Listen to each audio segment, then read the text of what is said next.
Danny. And I'm Althea. And we are DNA. What's with the voice? welcome. What is going on with you today? You're very subdued. I'm relaxing. Okay, he's relaxing today, folks. But I wanted to give a couple of shout outs.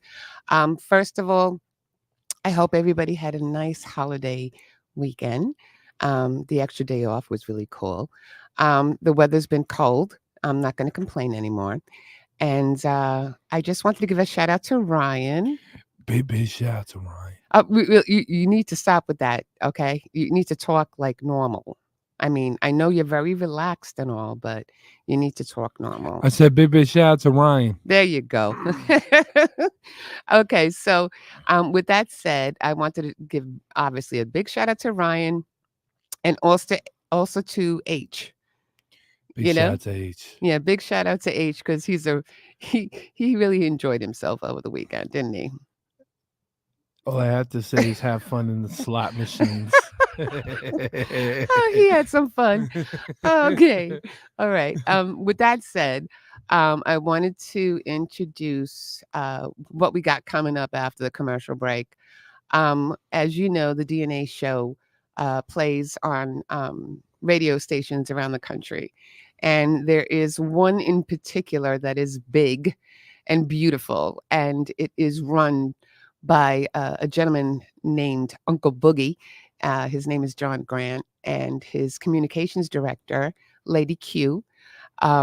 We have been partnered with them for a while now, and they are obviously one force to be reckoned with. And they have a very interesting story, and we actually want to get in more depth with Uncle Boogie so people know the face behind the voice. You know what I'm saying? I agree. You agree. And with that said, I am looking forward to this next hour of pure enjoyment with Uncle Boogie and Lady Q. So when we come back from this commercial, we'll have more with you. Stay tuned. Stay tuned.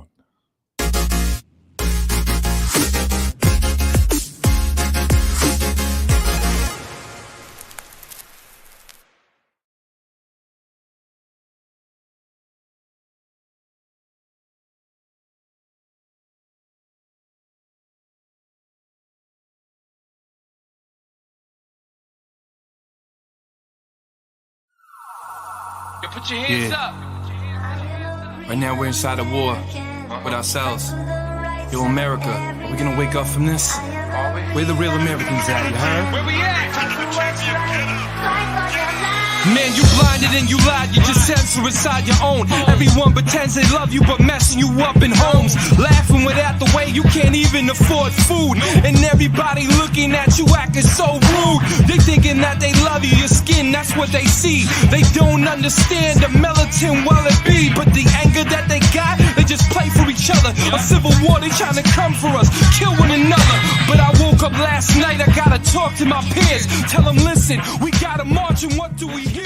You laughing, you crying, you angry, you feeling and skating. Saying with all the time, they just demonstrated. Leave you inside of cars, they don't wanna see you out. They leave you locked doors, breaking your doors over locked. They lock you up, they wanna trap you, put you inside with a lock, it's mental block. Cause all you ever hearing is the cops screaming lifeless. Now all of a sudden we thinking prices. Putting that two there, be caught crashing in crisis. Now they hating how they even look. They try to lock us up, throw it down, try to play the book. Wanna get us shook, every time try to get it booked. Overshook, saying God is there but love is overlooked. They try pretending that we close with a phone next to each other's ears. But we're more social distancing corona years. They try to acting like we ain't one inside our home. We acting like that we ain't one and one inside our home. I said march, let's go. I said let's fight.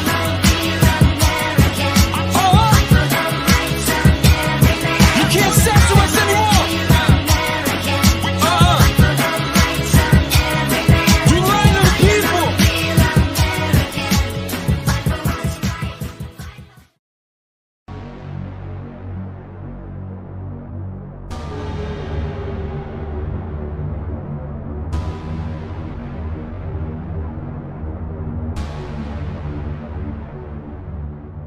I'm all I love, nobody to trust. I'm all I love tonight.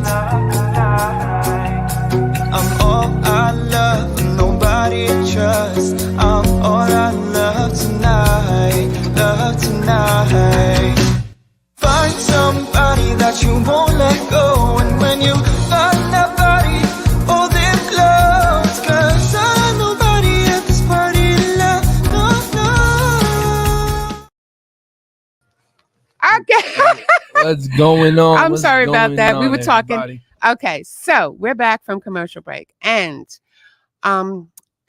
we are pleasured here to have with us none other than Uncle Boogie himself and Lady Q. Please welcome them to the show. Hey, oh my God, I love you guys. Can you hear me? Hey, what's happening? Hello. Wait. Here we go. Before we start anything, okay, I want Uncle Boogie to say my name. Atia! There we go, baby. That's how we start the show. Then let me tell you, he's the only one that is allowed to scream my name like that. There's nobody else. So how you guys doing over I ain't there? saying nothing. Doing What's up, great. Danny? It's cold and raining down here. DJ Energetic. What's up, Uncle Boogie and Q? What's going on, baby? Oh God, I love her accent. I just love you guys to death. You have no idea. But we're gonna obviously start with Uncle Boogie. Okay. I So didn't do it. you didn't do it yet, but you will. Right. Okay. Oh, Jesus. All right. Because I did some research on you. Not a lot. I just did a little bit. Okay. Oh no. I just did a little bit because it all started for him. We're talking about in the Bronx. Okay. A young guy watching break dancers and rappers in the playground or whatever, right? This is back in like 1978, correct? 77, 78, yep. Okay. So That's let's the year I was born. So tell me about that, because back in the days, there wasn't really like much going on, but then you started to feel everything around you. So tell us a little bit about that story. Well, actually, in 1976, New York had a major blackout. Mm-hmm. And hip hop was like 3 years old. We heard about it in the streets from cousins and relatives about, rapping, Right. Right. but then it became MCing. And I don't know how the words got conflicted. Right. Either way, it was still rhythm and poem over beats. Mhm. And really, who the beat provided was only one cat that did beats. That was Grandmaster Flash. Right. Everybody else, was doing something different. He was the only one that was taking a consistent break and blending it back together so guys could rhyme. You know what I mean? Mhm. Back in the day, cats was rhyming off of disco records, and the girl or guy be singing on the record, they still rapping over it. Right. Because they didn't know how to separate the break to make sure that you had enough, empty beat just to rhyme over. So that was interesting. But in 76, the blackout hit New York City, and everybody wanted to be a DJ MC. After the blackout was over, everybody had DJ equipment. Mm. Yeah, I that can we see don't that. lie. Mhm. Everybody that wanted to be a rapper, a DJ, whatever, all of a sudden they had $5,000 worth of equipment. Right. So true. That is so true. There was cats that didn't even deserve equipment, and they had What equipment. You know what I mean? Yeah, but Along can't with you say that? refrigerators. Yeah, but can't you say that about it Washers, now too? It's like there's a No, lot no, of no, people no, no. out You don't there. understand the blackout. Oh, So okay, go basically, ahead. what he's trying to say is Okay. all them crazy little ran around and took all the equipment and brought it Listen. into the house, like took from stores. Oh. Looting. Oh, See, looting. there was a store back in the day. Oh, okay. I didn't quite. Okay, Yeah, stop up that. there, You. you gotta keep up. Yeah, I know. Let me tell you something about hip hop. Hip hop started out a struggle. You feel me? And it was about us replacing the thought of, especially the Bronx. The Bronx was burning. Right. Yeah. I mean, you had building owners that were paying kids to light mattresses in empty buildings Are you kidding me? so they can get insurance money to get out, go to the Hamptons, Long Island, where you from. Right. This Because is they didn't great. want to live. They didn't want to live there. They said there was too many Puerto Ricans moving in at the time. Oh, along with the blacks. Go ahead. You know what I mean? They was like, yo, the Bronx is because the Bronx used to be Italian, Irish, Greek, Polish. It was Mm. never meant to be a dominant black area. Never Really? that. Seriously. Okay, go ahead. You know, because and you know, people actually, African Americans migrated out of Harlem to the other boroughs. Oh. Yeah, Harlem was Oh, excellent. okay. Yeah. I didn't realize. Harlem was like the throat that supplied all the voices throughout the borough for black people to travel and live. Because, you know, we weren't allowed to live in Queens in a nice neighborhood. We weren't allowed to live in Long Island. We weren't allowed to live in, you know, certain areas. So Right. Yeah. as the 70s came, you know, realtors started to open up. I mean, black people became lawyers, teachers, doctors. So they could afford those nights. So, you know, at the end of the day, people in the Bronx that own buildings that were all, you know, Irish, whatever, Catholic, they say, yo, burn the building. Burn the building. Oh my Burn the God. building. So, you know, 8, 9 years old, we was burning matches. Didn't make us no difference, you know. Burn it. But the music came out of that. You know, the music came out of all of that frustration in the Bronx. And Kool Herc, he used to settle beefs in the Bronx between gangs. Really? And he got involved with settling a beef in 74. And he threw a party at Cedric Avenue, 1527 Cedric Avenue, in the community center inside of that project. And that was the first supposedly hip hop party. And so I heard about it. And then they went to different parks all over New York. Right. And this crew named Rocksteady, the break there was nasty. These cats were spinning all over the head, they spin on my elbow. My father actually battled them. My father's group, my father's a B-boy. So my father actually did battle Rocksteady for Crutch Groove. Was it Crutch Groove? Yeah, I think it was Crutch Groove. It's either Wild Style. Wild Style was the first movie that Wild Style. Yes, Wild Style. That's what they battled. That's what they battled for the contest. So my father told me stories about that. But he has also, you know, music in his family, because I read about that. Your grandmother was also a member of Grandmaster Flash and the Furious Five. No, that's actually at my grandmother's house. Oh, no. My neighbor, her neighbor on Boston Road, which is down the street from the Bronx Zoo. There's a project called Lambert Houses. And Raheem from the Furious Five lived there. Oh, get out of town. Yeah, so singers. So, you know, it was, you know, when he was home from tour, whatever they were doing, because Graham, you gotta understand something. Before records even came out, groups like Cold Crush, Grandmaster Flash, and the Furious Five, Fantastic Romantic Five, without records, these cats were touring Europe. How? Without records. How's that? They just found people in Europe, and they would come to New York, and they would film these guys in the park, in the subway, go back and sell it to some rich guy in London. He'd fly everybody over to do a show. No way. Yeah. Hip hop still has that like a lot of underground artists are very famous overseas.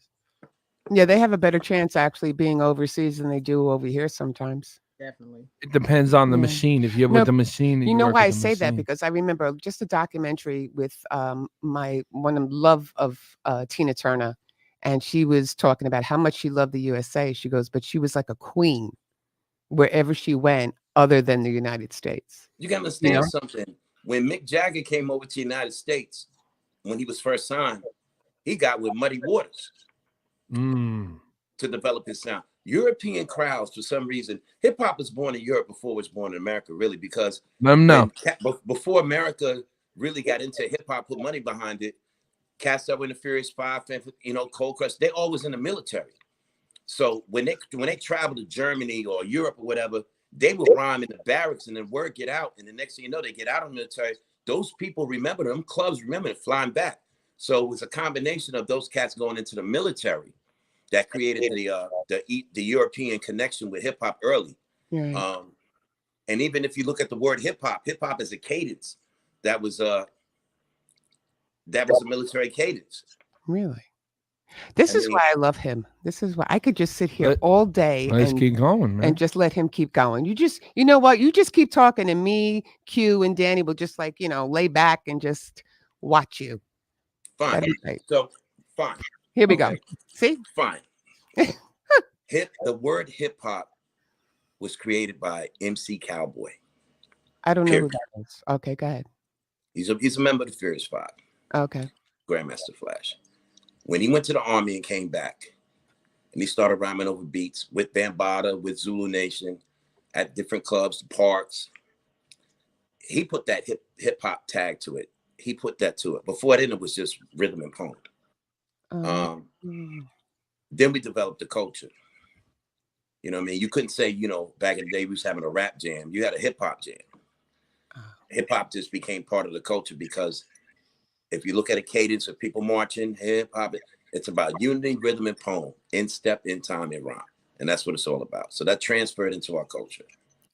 The other thing that really helped our hip hop when I was growing up, other than the blackout, was when Ronald Reagan became president in '80, he cut all the music programs in New York.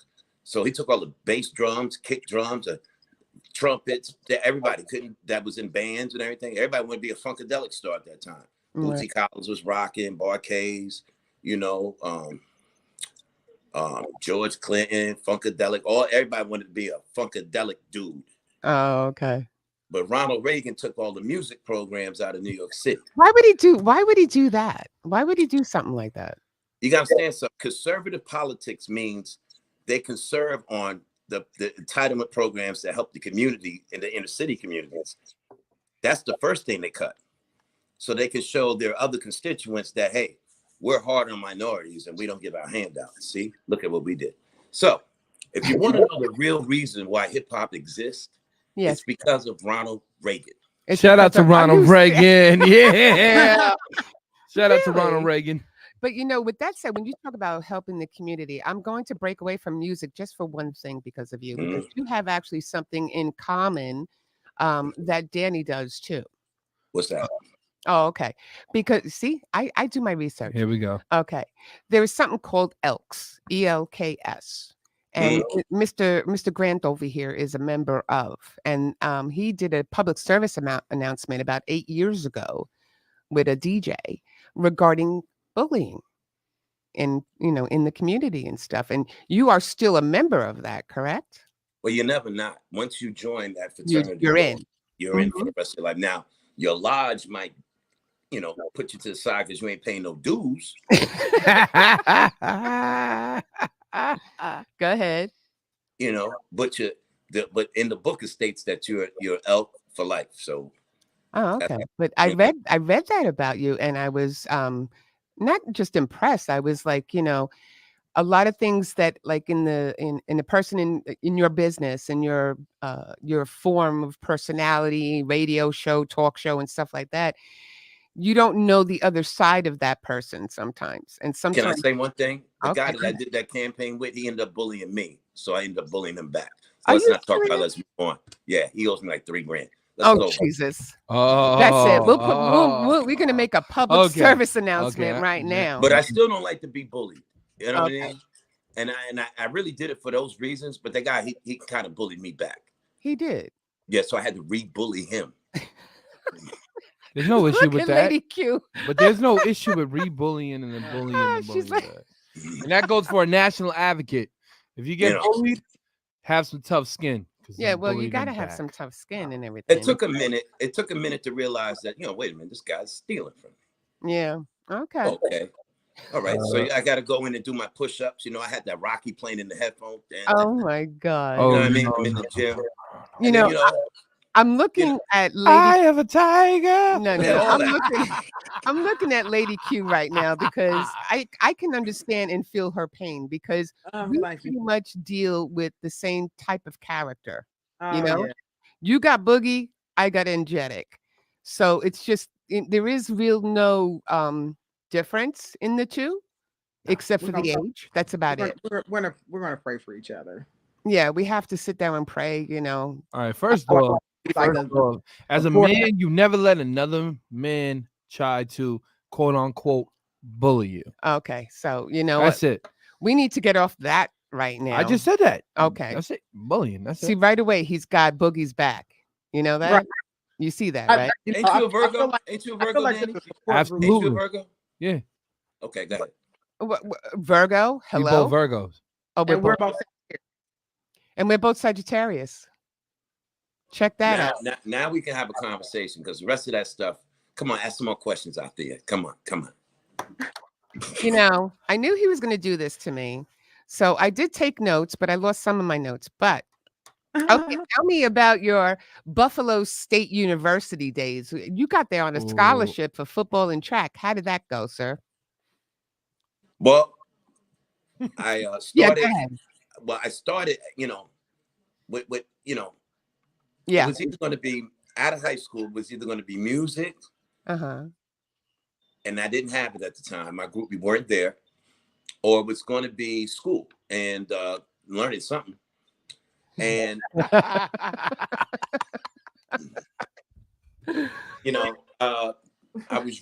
was thinking about becoming a lawyer at one point. And so I did the school thing. I mean, I made up my mind about going to college about the end of my junior year after I got out of the boys' home for stealing cars. Yeah, I did that for a while. At least he's honest. Okay, go ahead. Go ahead, let's go. So I was a little jacked up in school by a couple of months. Had to make it up in summer school, all that crap. And I got real into school. And at the end of my junior year of high school, and got really into what I could do on the field and sports. So as far as track in my junior year, I actually finished that season and went to a pro camp for both of those things. Oh wow!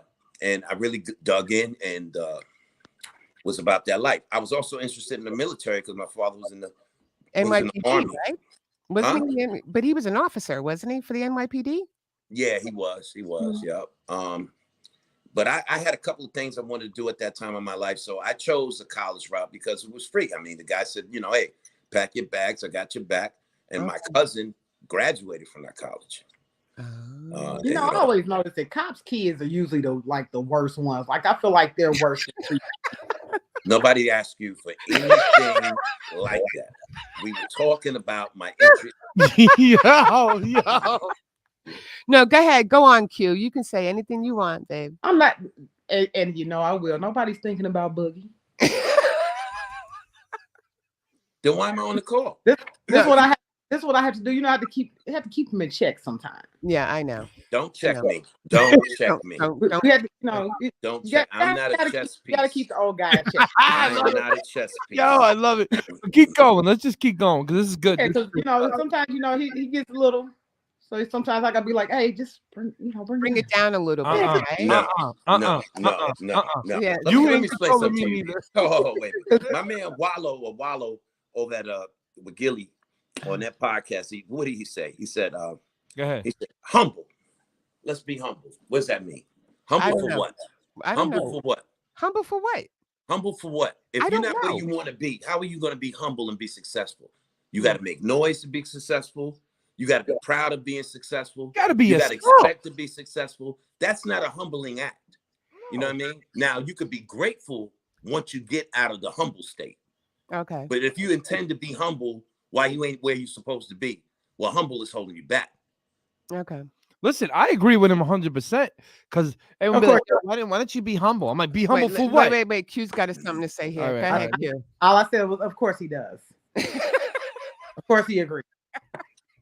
I'm not gonna agree with that. I just he'll go into a place, I'll go into a place and they'll be like, oh, look at those dudes, man. They don't help nobody out and they're a bunch of weirdos. And then we hear it and then we look at them and go, you're just mad because you ain't in my life. What? Oh my God, really? Right or wrong? Right or wrong? You have seen that before. Nobody's disputing that because I agree with that to an extent as well. You understand? Like when you become successful and get to a certain place in a certain plateau, so many haters for no reason. Yeah, but because new levels bring you down. Yeah, but then what you do is you go like this, and you walk straight away. Let the lady talk. And that's what I'm talking about right there. Mm-hmm. Like everything does not deserve a reaction or a response. Mm-hmm. That's right. You see what I'm saying? So sometimes I'm feeling you. No, you know what? No. I love this. This is a good show. I feel like we're doing Hollywood Squares right now. We're being asked questions.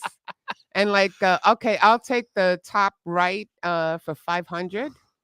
That would be Boogie. But right here, I'm on the bottom. Listen, no pun intended. I'm just saying. But I'm interested in one thing though, man. Like you kept going on with the hip hop, right?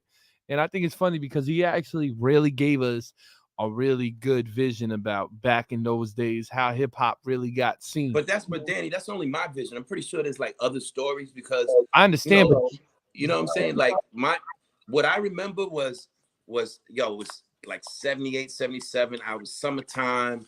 St. James Park was across the street from my fire escape. And I just hear beats, boom, boom, boom. Everybody run to the fire escape. And cats was on the cardboard boxes doing their thing. Yeah. You know what I mean?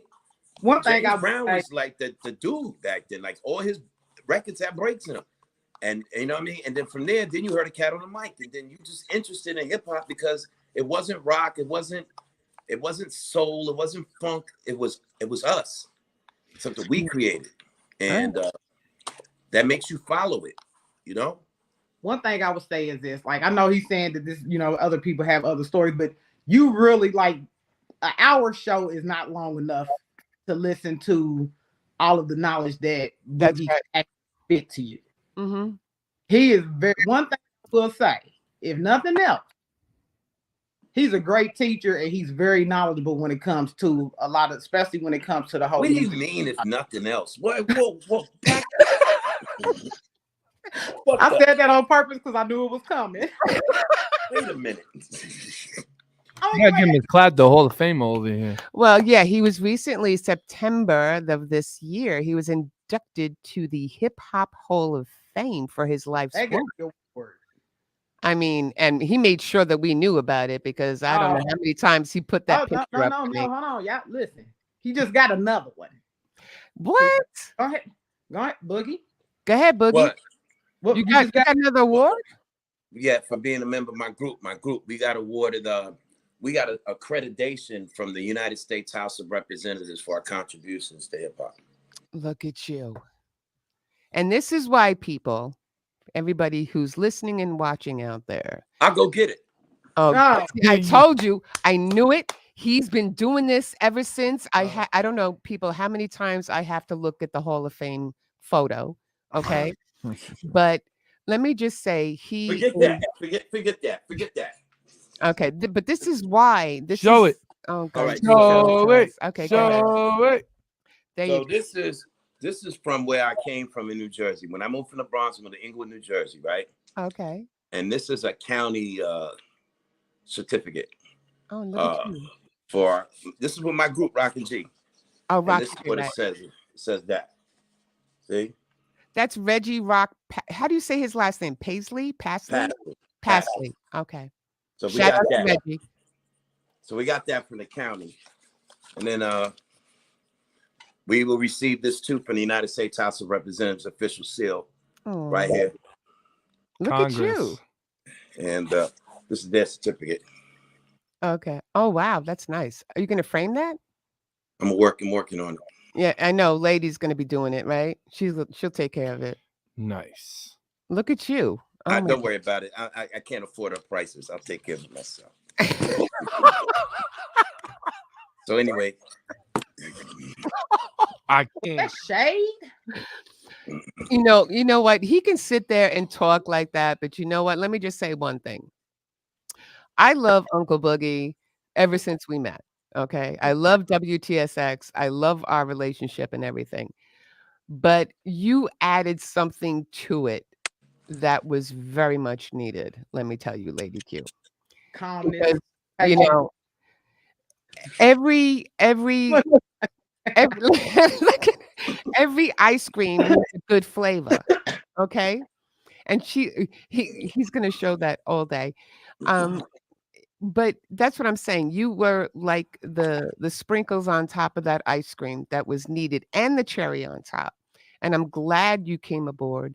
And I'm glad that we are working together. And if he doesn't put that award down right Go to the now, next one. Go to the other one. Go to the other one. We could be here all night. States one. Go ahead. Yeah. Put it back. Let me just say one thing. I really enjoy working with Uncle Boogie because I feel like we balance one another. Like, right.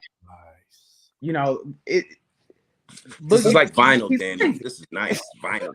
Listen, see, look, this right here. Who else is gonna tolerate that? No. You know what? It's me and you pretty much deal with the same man, but in different states. Yeah, that's what I've noticed. Yeah, he's the same. They're the same person. Enough with this psychoanalyst stuff about me and Danny. Let's get back to the questions, please. Oh, okay, we're gonna go back to the questions. This I loved it. Go ahead. Okay. So, do you know the first song that you heard that broke out when you were younger, and then you said to yourself, you know what? I want to get into hip hop. Do you remember the song?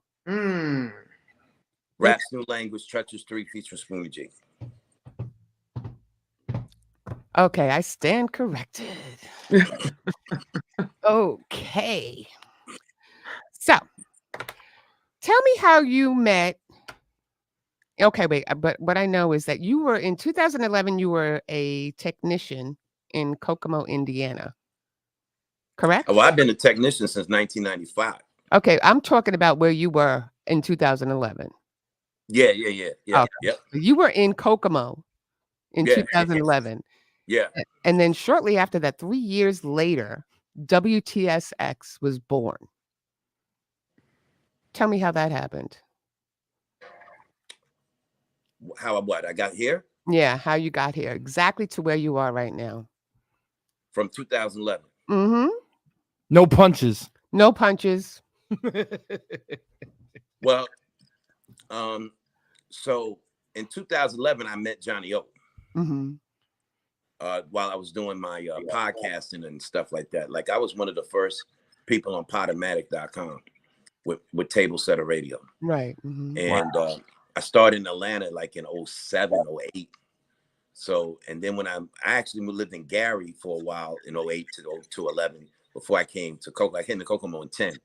So I met, So right 2010, I kept podcasting, got with Johnny O about 11, and then I put my show on his network. And after a while, I started, trying to put the word out in the city that, at least you don't have an FM station, but you can go online and you can listen to some hip, because there was nothing here. There was no hip hop, hibbity hop, nothing. Nothing was rapping, nothing. It was just country music, Taylor Swift and the Peoples. It was a lot of rock. They rocked out. But the country, the rock, the pop, they didn't want no hip hop. They didn't want it. You got to understand Kokomo, Indiana is one of the core places where the Ku Klux Klan had a prominent presence at. Oh, I did not know that. Yeah. Oh, okay. Yeah, and so I applied, in 11 and 12, going through the process. When Obama was running for a second term, he opened up this window for licensing radio stations in communities like this, due to the fact that they want to keep the Congress, they want to keep the Senate. So anything to communicate their agenda to new potential voters, they did. They opened up this window that hasn't been open since 76. Oh, wow. And they opened it for 10 days, and we applied and got denied 3 times. I like how he says things. Go ahead. All right, keep going. Let's go. Denied. Go ahead. Each time it was because of frequency issues or area issues. And then people just didn't want hip hop here. The powers that be didn't want hip hop here, But lucky for us, New Yorkers, there was another New Yorker that worked for the Joint Chiefs of Staff who happened to be my cousin, who was the chairman of the FCC at the time, which is Colin Powell Jr. Okay. And, Kokomo didn't know that we New Yorkers, we work a different way. Go ahead. We don't work the same way, Right. You just can't put your hand up and say stop. Yeah. To a person in New York. You're not going to you can't do that. Yeah, it's true. I don't know about no other brother. A kid that wanted from the Bronx is a dangerous kid. Yeah. No, I think a lot of people from New York are like that too. We do have that type. It's not really an attitude. No, it's an attitude. Let's not lie. It's an attitude. No, So I'm just saying it's not just an attitude. But out there, it's really like when I was in second, third grade, we said the national anthem, and then Frank Sinatra played. Oh wow! And we had to know that song too. Are you kidding? Can make it here. You can make it anywhere. New York. And then when we got out of school, teachers would tell us, "You're the most highly educated, most highly motivated people in the country. Right. You're supposed to go out to the rest of the country, teach the rest of these poop putts what to do." Period. That's true. No, seriously, yeah. He's got to write a book. Listen, I love New York because you go anywhere else, you'll never see a guy ever give the finger to an old lady that's trying to park. Like, am I right or wrong? You know, you're in New York. Yeah, that's true. You got. You know, people still think around here that I live in a fantasy land. Even when we apply for the license, like, you're not going to get it. Yeah. You're not going to get it. It's You're not little, going to get it. I said, it's more tough. well, I said, well, you know, probably you won't get He Excuse me? ain't looking at me. He knows Oh, I'm getting one. Oh, okay. All right. But I told him, I'm not going the route you think I'm going. I went underneath, around, drove to DC, we came back, got the construction permit, and it's been hell ever since. Yes, yes, yes. Okay. So we're gonna actually, if you don't mind, we're gonna go to another commercial break. And when we come back, but can you just say my name again? Up there. There we go. And we'll be right back with Uncle Boogie and Lady Q. Right back.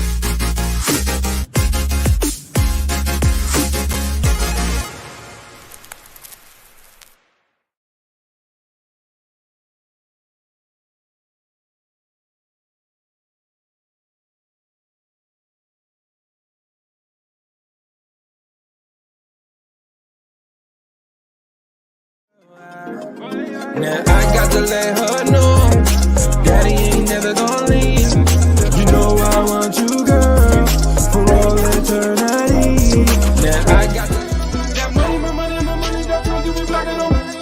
Why you telling me for young niggas inside the control? Been outside that 50 guy, yeah. I said he's generated, but now he's charged up. So you better get your flow, you better part up. He's shutting down everybody with a gun, he doesn't care. Cause you know that energy's about to rise in the air. So shake it for the money, shake it for the money, shake it for the money.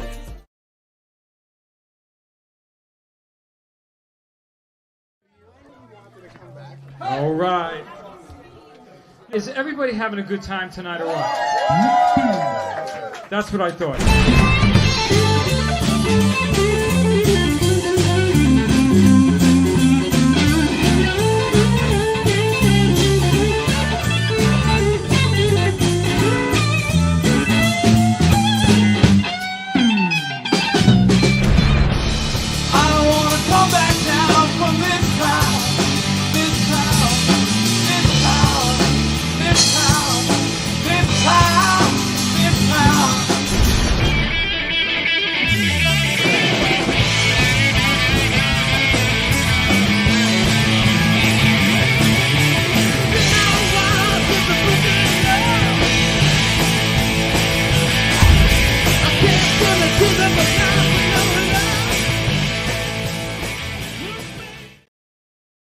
I was all out of love, nobody to trust. I was all out of love tonight, love tonight.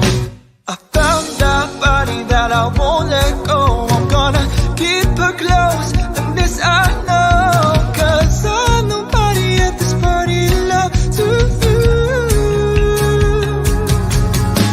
Someone at this party, someone at this party to love. Somebody to love. Who's there to love? Oh, oh, oh,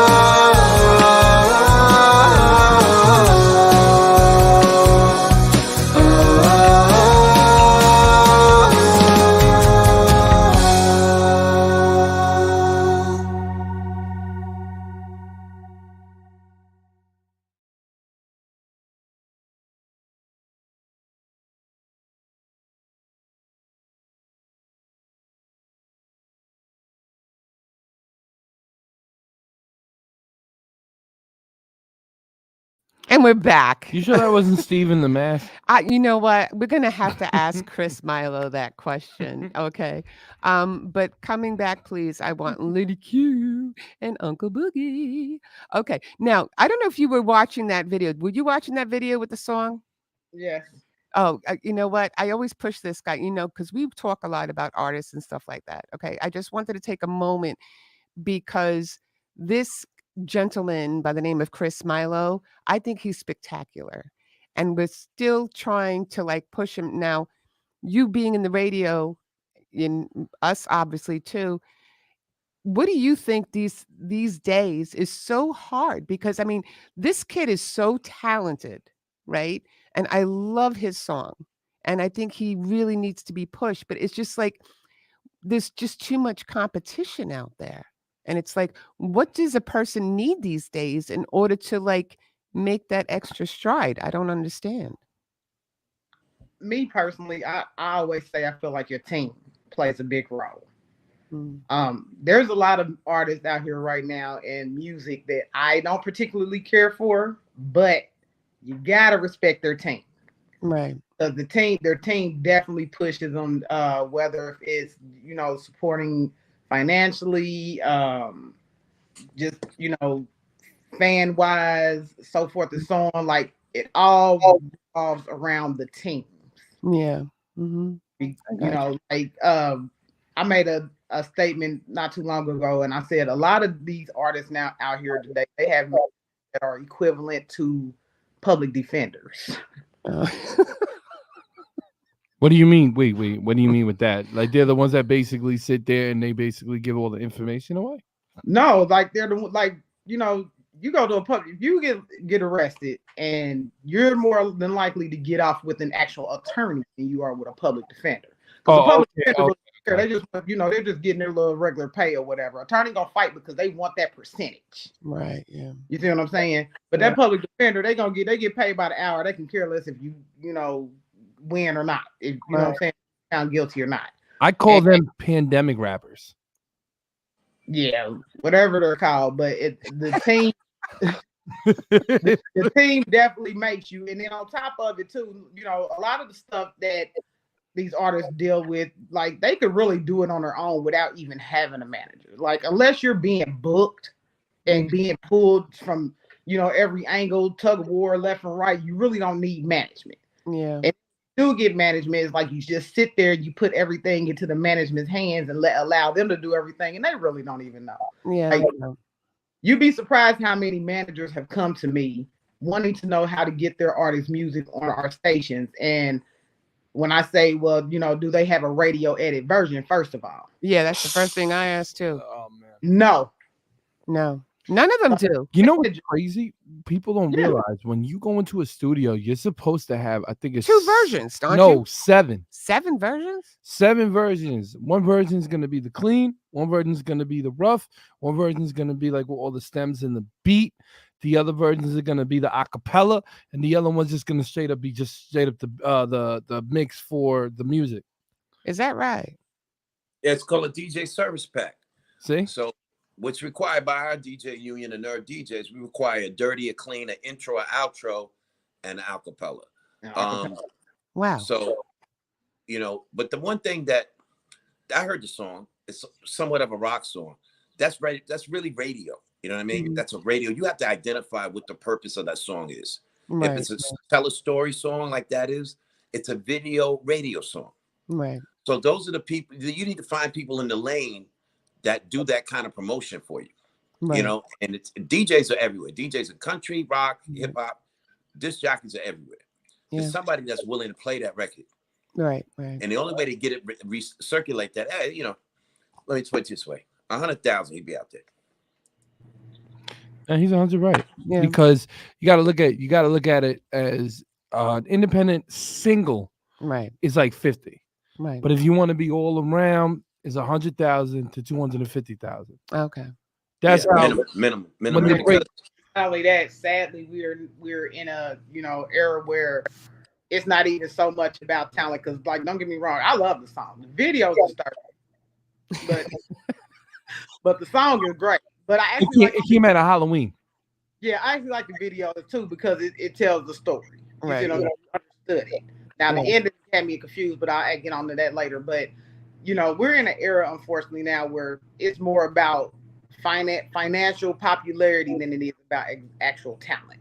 Right. Yeah. I know. That's what really bothers me because then, I mean, just like Chris Milo and a few others that I know that are really talented, but it's just, we put them on the radio. We want them to blow. We want, we try to push them as much as that's the best thing you could do. if you're really interested, that's the best thing you do. Have them have organic following. Right. You got to have an organic following before you have any other type of push following. But the DJs run the world. DJs run the world. Yeah. If this guy's into that rave type of alternative music, there's DJs for it. They do it every weekend in Vegas. Okay. Right. Yeah. You need to find out what's that playlist like, and does that song compete in that playlist? Okay. And then once you have a DJ that plays that music on an FM or an XM channel, they can get up to millions of people. Yeah. Well, then you got to pull them to the side. Okay. You know what I mean? But the main thing is that you're playing him right now. He's getting iHeart streaming reports. Right. Mm-hmm. Very hard to get iHeart streaming reports. It's Yeah. very hard to get an iHeart station. Yeah, that's true. iHeart, Cumulus, Clear Channel. You Let 'em know. you just don't get there. Yeah. So without belief in the product. Yeah. So he has that. Now, where you go from there, you know, you got to find that DJ, that show, that area in this country where that music comes first before anything, before hip hop, R&B, anything. Yeah. And you have to monetize that area. You know, a couple of T-shirts, some hats. You know what I mean? Roll some joints with his initials on it. You got to do something. Car wash. You know, you got to do something. No, but you got to, like, I was trying to explain to her, and I was explaining to everybody, man. You're going against 500 million people. No, right. For one spot. Yeah. Your grind has to be stronger than 5 million people. Yeah. You understand, Boogie, what I'm saying? Look at you. You have right now radio station. You have your own radio station that you have in Kokomo, right? How many people have that? Yeah. Oh, black people, 158. Exactly. So now, and how many? What is there? Like billions of freaking African American? 10,000 licenses. Millions. 10,000. 10,000 license, right? Yeah. Look at that grind. Break that percentage up. Break that percentage up. That's a different type of grind. Right. I keep telling everybody, man. Everyone keeps coming to me. Oh, yo, I'm DJ Energetic. Yo, play this and play that. I'm looking at them, Boogie, and I'm like, where's the grind? Yeah. Where's the hunger? In this game, you got to be hungry 24/7. Yeah. That's Even why if you don't do business with an artist or a label in your radio, internet, digital, doesn't matter. Even if you don't, you have to invest in that artist. Yeah. Right. As a radio station, as an outlet, as a platform, you have to say, man, if I'm not a part of this, I'm gonna regret it. Right. look at all the records that you broke. We were what's his name? Rich and them, 6 million. Feed the Street, 6 million. Right. You understand? Like people don't realize that the radio stations that we have, we broke major records in. Right. Yeah. Everybody. True story about us. So Big Half from the Nerve DJs about 10 years ago. Now I would say 10 years ago, about 4 years ago. So there's an actress on reality TV. Nobody's taking her serious. She got killer hits. She can rhyme. She's good. She got good music. I said, who is it? He said, you won't even recognize her. It's a girl from New York. I said, okay. And the song was called Lick. Nobody was playing it. This girl was on Love and Hip Hop. Okay. DJ Self was playing with this girl. He was like, yo, yeah, I'll get you on the Gwyneth Fest. Remember that? Remember the thing he had? Yes, Gwyneth Fest. Gwyneth Fest, whatever. And the girl, you know, he's messing with the other young lady, Marianne, and all it. I said, who are these people? I said, this chick can rhyme. I said, give me the record. I said, has this record ever been played on FM before? Half said, nah, nobody's fucking with it. Excuse my French. We'll edit it. Don't worry. I listened to the record. I said, well, okay, let's hear it. Yeah. I start playing the record. Nobody here in Kokomo didn't even care. They thought it was somebody else. Okay. But I kept playing it. And then she did that Kodak Yellow record over. Then everybody knew her. And I know who it is. Can I say it? Who? Go ahead. Cardi B. No. Cardi B. Really? You know why? Because check this out. When she did that record Lick, nobody was paying attention to it inside New York. When they started spitting it, she was in the clubs over in Talking to Mike. She was in the clubs in LI. Okay. She was in the clubs. I think in the Queens of LI. And guess what label signed her? I don't know. Atlantic Records. Oh, didn't know that. You understand? People don't realize that because everyone asks, yo, why does Cardi? Because if you ever listen to the thing where Cardi B's like, shout out to Kokomo, Indiana. He was the first person that played. Oh, Mr. Boogie. People don't know that. He was the first person that played with Cardi. See, the thing is too with that, and just to kind of piggyback off that a little bit, and I love it. When I talk to an artist, the first question I ask them is this: are you mentally prepared to leave your comfort zone? Yeah. Oh, Because sometimes you have to step, like I'm in, and it's sad to say because there is so much great talent down here in Atlanta, but too many artists down here are too comfortable and content with just being Atlanta famous. Right. Yeah. No, you're Nobody right. leave Atlanta. You see Yeah. what I'm saying? Like they feel like once they made it down here, that's it. That's it. Right. They're golden, but that's not how it works. That's not Right. no. So and then down here, they're big on like clicks and circles and all of those things. So if you're not, if one artist is like by a certain group and so forth, so on, you're really not going nowhere. This is So what I love about her. yeah, but that's like New York too. This is how I love about what I love about That's her. how like New York Because is she, too the now. way she talks, right? This is why I love working with her, because she has this certain aura about her, right? So most people don't know she is a spiritual based life coach. Okay, don't think I just worried about Uncle Boogie and that was it. Okay, because she's got a lot of talent, and Oh, wait a minute. This is not about me. no, it can't always be. No, you ain't leaving. You get back here. So No, I give it a floor. I had mine. She get us. okay, no, I because I wanted to get a couple, give her a couple of minutes if we can. Yeah. But she's got a lot, but she's a spiritual based and I was reading a little bit about her because like we know when you look up Uncle Boogie, he's all over the place, right? It's just like looking up Danny, he's all over the place. You look me up and it's just like LinkedIn, and that's about it. Okay. My Facebook page and LinkedIn. That's it. But I just wanted everybody to know who exactly you are and how you came across this beautiful gentleman, Uncle Boogie. Go ahead. Go ahead. Tell the story. Like, make sure you're accurate. All right. Don't make no mistakes. I ain't saying nothing. As soon as you make a mistake, I'm gonna cut your mic off. Go ahead. Look, I deal with.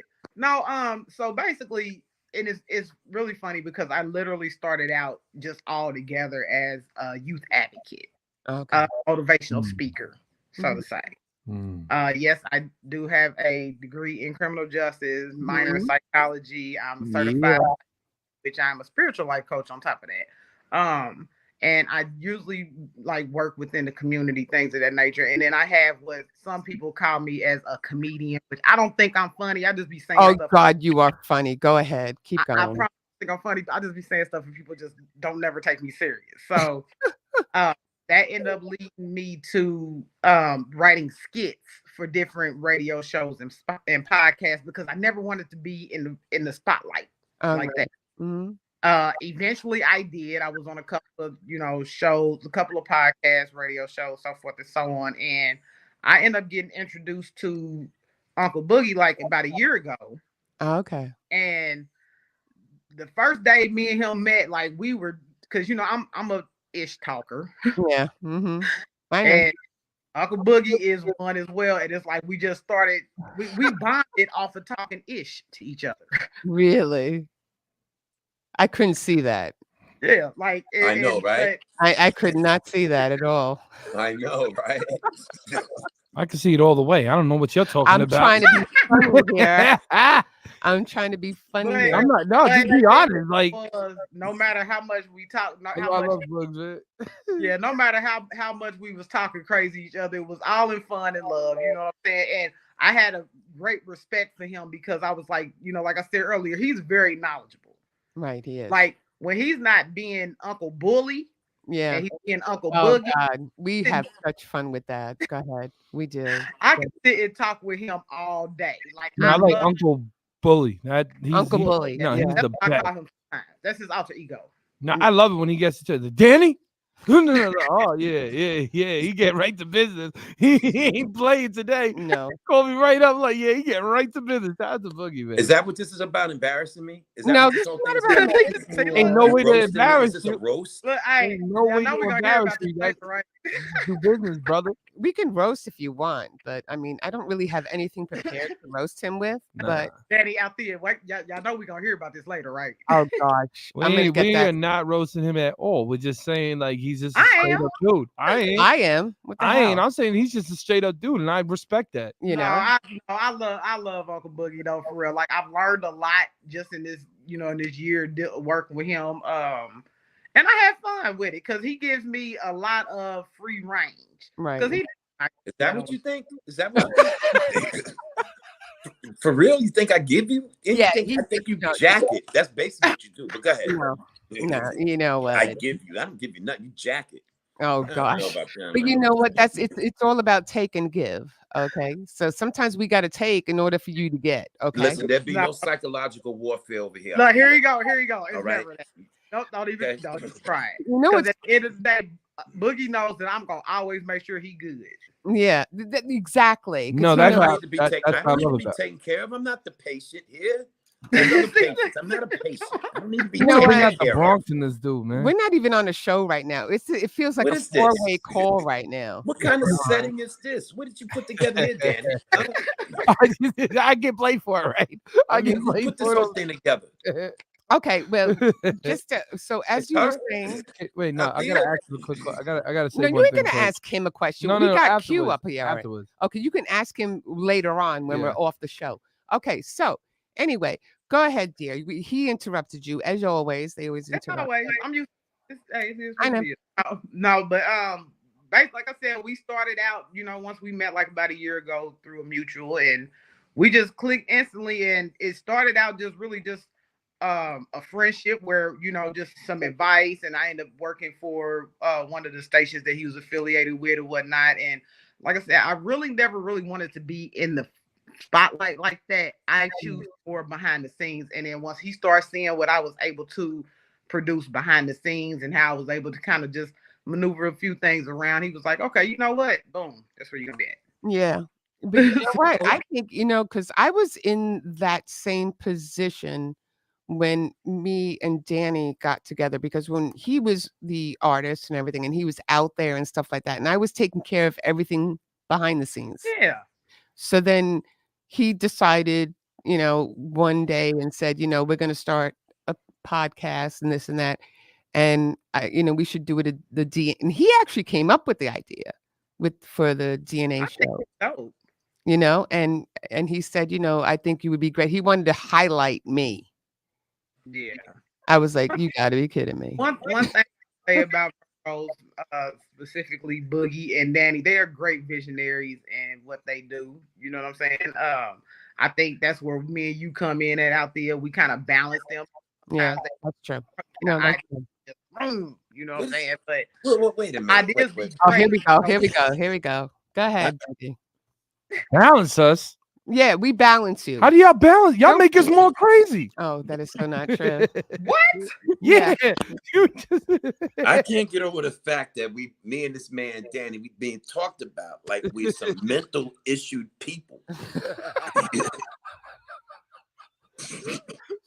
Let me just say one thing. And I got invited to this? Yeah, let me just say one thing. Because when you have, like, no matter what project you're doing, or I need to roll up. This is bananas. No, you are not doing that right now. Okay, so this is bananas. Okay, you do that in. Oh, okay, you do that in like what, 15 seconds. Okay, so we got 15 seconds left of the show. With that, I want to say, I love you, Uncle Boogie. Say my name. There you go. And thank you, Lady Q. We love you. Thank you. I love y'all too. Thank you. You know what? It was so much fun that we actually are running out of time right now. And that would make Uncle Boogie. Yeah, I know. I'm just saying we're running out of time. Okay. But again, thank you guys for coming on. I wanted everybody to see the people behind this powerful station, WTSX, and maybe they learned a little bit more about you. And if they didn't, they can just go to Power 104.9 FM and watch and listen to your show every day, right? 6 to 10, is it? Well, it's power1049.com. Okay, 1049.com. Yeah, no follow point. that.